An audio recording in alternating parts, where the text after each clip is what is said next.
창세기 41장 바로의 꿈.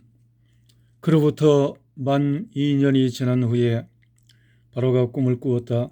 그가 나일 강가에 서서 보니 건강하고 살찐 7 암소가 강에서 올라와 풀을 뜯어먹고 있었다.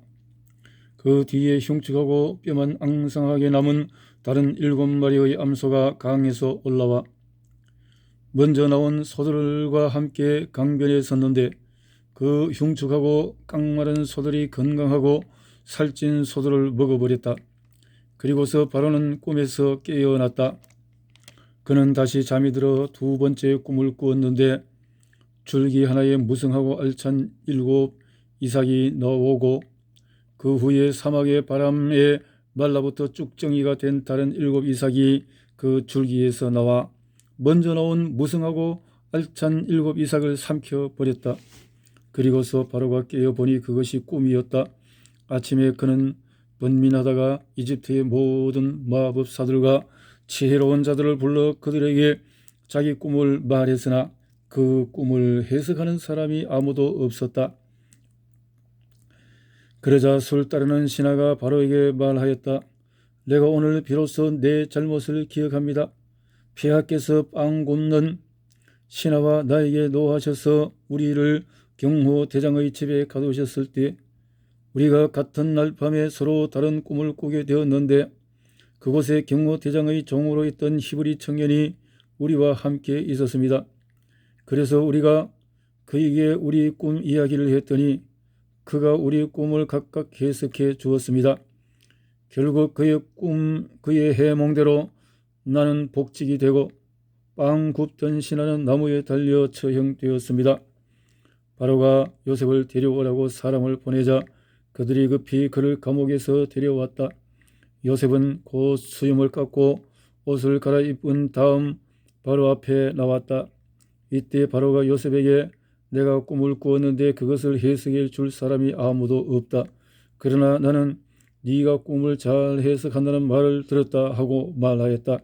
그래서 요셉은 나는 할 수 없지만 하나님이 왕에게 그 꿈의 뜻을 말씀해 주실 것입니다 하고 대답하였다. 그러자 바로가 요셉에게 말하였다. 내가 꿈에 나일 강가에 서서 보니 건강하고 살찐 암소 7마리가 강에서 올라와 풀을 뜯어먹고 있었다.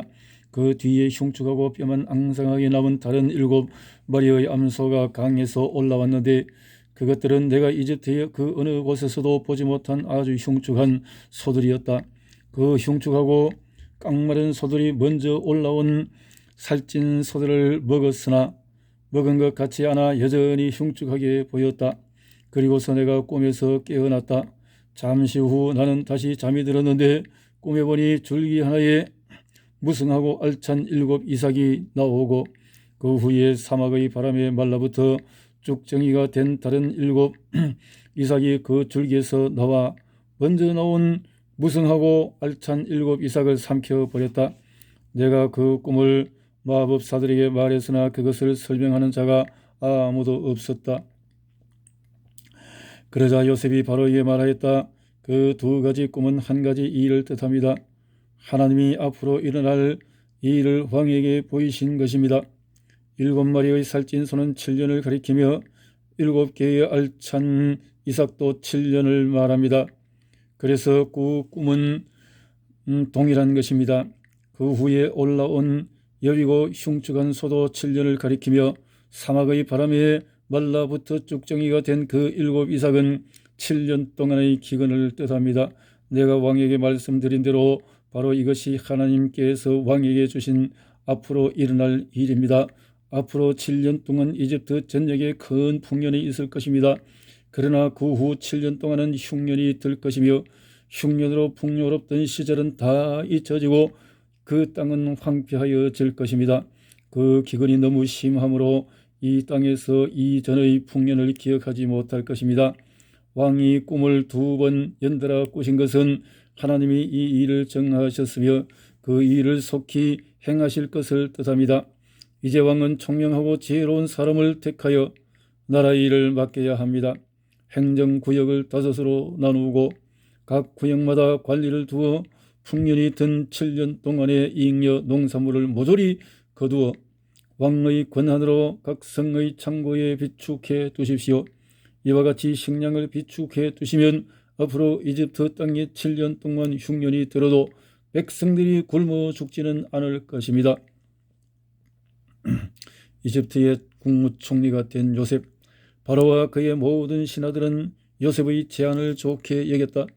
그래서 바로는 신하들에게 하나님의 영이 충만한 이런 사람을 우리가 어디서 만날 수 있겠는가 하고 요셉에게 이렇게 말하였다. 하나님이 이 모든 일을 너에게 알게 하셨으니 너처럼 총명하고 지혜로운 사람이 없구나. 너는 내 나라를 다스리라. 내 백성이 다 내 명령에 복종할 것이다. 내가 너보다 높은 것은 이 왕자뿐이다. 그리고서 바로는 요셉에게 내가 너를 이집트 전국을 다스릴 총리로 임명한다 하며 자기 인장 반지를 빼어 요셉의 손가락에 끼워주고 그에게 고운 모시옷을 입히며 금사슬을 그의 목에 걸어주었다. 그리고 왕은 그를 궁중 2호 수리에 태웠으며 그가 가는 곳마다 의전관이 엎드리라 하고 외쳤다. 이렇게 해서 요셉은 이집트의 국무총리가 되었다. 그리고서 바로는 요셉에게 나는 왕이다. 그러나 내 허락이 없이는 이집트 땅에서 손발을 놀릴 자가 없을 것이다 하고 그에게 사브낫 바네아라는 이집트 이름을 붙여주고 또 헬리오폴리스의 제사장인 보디베라의 딸 아스낫을 그에게 아내로 주었다. 요셉이 이집트 왕 바로를 섬기기 시작했을 때에는 그의 나이 30세였으며 그때부터 그는 이집트 전역을 순회하였다. 7년 동안의 풍년으로 그 땅에는 농산물이 엄청나게 많았다. 그래서 요셉은 7년 동안 그 모든 곡식을 거두 각 성에 비축했는데 각 성의 주변 밭에서 난 곡식은 그 성에 저장하도록 하였다. 이와 같이 요셉이 거두어 저장한 곡식이 바다의 모래처럼 많아 비축량을 계산할 수 없었다. 흉년이 들기 전에 헬리오폴리우스의 제사장인 보디베라의 딸 아스낫이 요셉에게 2 아들을 낳아 주었다. 요셉은 장남의 이름을 므낫세라 이름 짓고 하나님께서 나의 모든 고난과 내 아버지의 집안 식구들을 잊어버리게 하셨다 하였으며 또 둘째 아들의 이름을 에브라임이라 짓고 내가 고생하는 땅에서 하나님이 나에게 자식을 주셨다 하였다. 이집트 땅에 7년 동안의 풍년이 끝나고 요셉의 말대로 7년 흉년이 시작되었다. 이때 다른 나라에는 기근이 들어 굶주렸으나 이집트 전역에는 식량이 있었다. 그러나 이집트에도 서서히 기근이 찾아들자 백성들은 바로에게 식량을 달라고 부르짖었다. 그래서 바로는 모든 이집트 사람들에게 요셉에게 가서 그가 시키는 대로 하라고 하였다. 이집트 전국의 기근이 더욱 심해지자 요셉은 모든 창고를 열고 이집트 사람들에게 곡식을 팔았다. 그리고 기근이 온 세상을 휩쓸고 있었으므로 다른 나라 사람들도 요셉에게 곡식을 사려고 이집트로 몰려들었다. 요셉의 형들이 이집트로 가게 된 내용 42장. 이때 야곱은 이집트에 곡식이 있다는 말을 듣고 자기 아들들에게 말하였다. 어째서 너희는 서로 쳐다만 보느냐? 이집트에는 곡식이 있다는 말을 들었다. 굶어 죽지 않으려면 그리로 가서 곡식을 사오너라. 그래서 요셉의 열 형제들은 곡식을 사려고 이집트로 떠났다. 그러나 야곱은 요셉의 동생 베냐민을 그들과 함께 보내지 않았다. 이것은 베냐민에게 어떤 일이 일어날지 모른다는 두려움 때문이었다. 가나안 땅에도 기근이 밀어닥쳤으므로 야곱의 아들들은 곡식을 사러 가는 다른 사람들 틈에 끼어 이집트에 도착하였다. 이때 요셉은 나라의 총리가 되어 모든 백성에게 곡식을 팔고 있었다. 요셉의 형들이 그 앞에 와서 땅에 엎드려 절하자 요셉은 그들을 보는 순간 자기 형들인 것을 알았으나 모르는 척하고 큰 소리로 너희는 어디서 왔느냐 하고 물었다. 이때 그들은 곡식을 사려고 가나안 땅에서 왔습니다 하고 대답하였다. 요셉은 자기 형들을 알아보았으나 그들은 요셉을 알아보지 못하였다. 요셉은 오래전에 그들에 대하여 꾼 꿈을 생각하며 이렇게 말하였다. 너희는 간첩이구나. 너희는 우리나라의 취약 지역이 어디인지 알아보려고 온 자들이 틀림이 없다. 아닙니다. 우리는 곡식을 사려고 왔을 뿐입니다. 우리는 다 한 형제로 간첩이 아니라 모두 건실한 사람입니다. 아니다. 너희는 우리나라의 취약지구를 탐색하러 와서 우리는 모두 12형제로서 가나안 땅에 사는 한 사람의 아들입니다.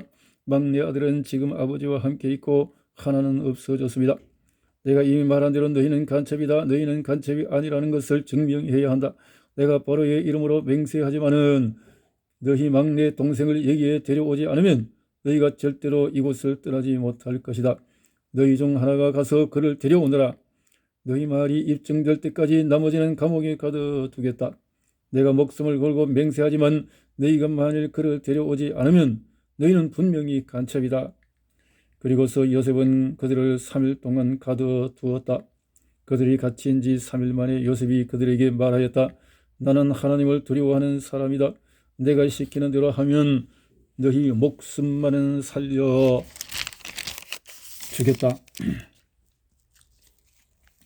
만일 너희가 건실한 사람이라면 너희 형제 중 한 사람만 감옥에 갇혀 있고 나머지는 곡식을 가지고 와서 굶주리고 있는 너희 가족들에게 갖다 주라.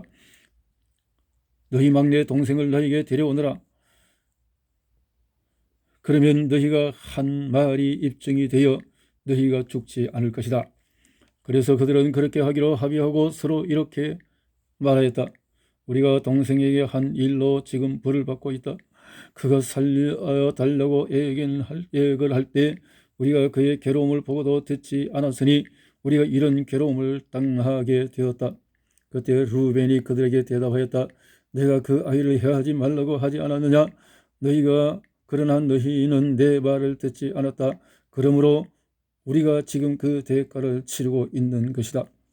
요셉이 통역관을 통해 말했으므로 그들은 요셉이 자기들의 말을 알아듣는 줄을 몰랐다.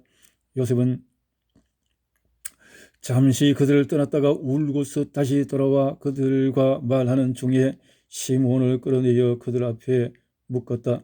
그리고서 요셉은 명령을 내려 그들의 자루에 곡식을 채우게 하고 각 사람의 돈은 그 자루에 도로 넣게 하였다.